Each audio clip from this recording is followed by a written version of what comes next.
बॉलीवुड की famous actress Shilpa Shetty के पति राज कुंद्रा को पकड़ा गया है अश्लील फिल्म बनाने के आरोप में और भेज दिया गया है जेल। और इसके चलते अब आईपीसी धारा एक्ट के तहत उसे गिरफ्तार कर लिया और साथ ही मामला भी दर्ज कर लिया।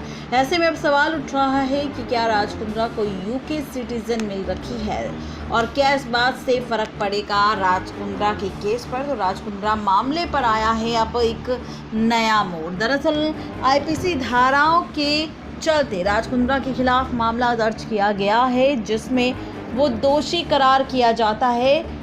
5 से 7 साल की इस मामले पर जेल हो सकती है। दरअसल राज कुंद्रा के खिलाफ मुंबई में मालवनी थाने में क्राइम ब्रांच में 4 फरवरी 2021 को मुकदमा अपराध संख्या 103/2021 को दर्ज करवाया गया था, जिसमें राज कुंद्रा को आईपीसी धारा 292, 293, 420, 34 और आईटी एक्ट की धारा 67 से रिलेटेड धाराओं के तौर पर आरोपी बनाया गया है। और इसमें आईपीसी की धारा 420 और आईटी धारा 67 गैर जमानती है, जिसमें 7 साल से 5 साल तक की सज़ा मिल सकती है।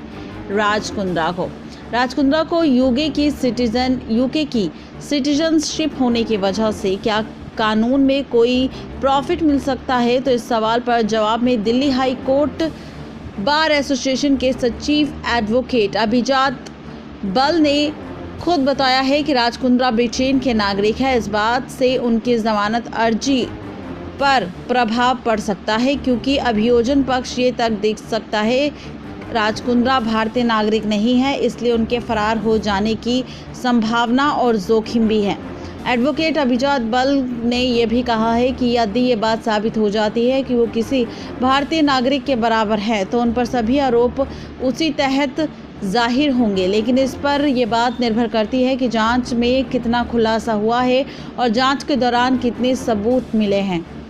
बता दें कि कारोबारी राज कुंद्रा कंट्रोवर्सी से उनका पुराना नाता है। आईपीएल फिक्सिंग से लेकर कई डील्स तक कंट्रोवर्सी में राज कुंद्रा का नाम शुमार रहा है। नेक्स्ट लाइव से रजनी की रिपोर्ट।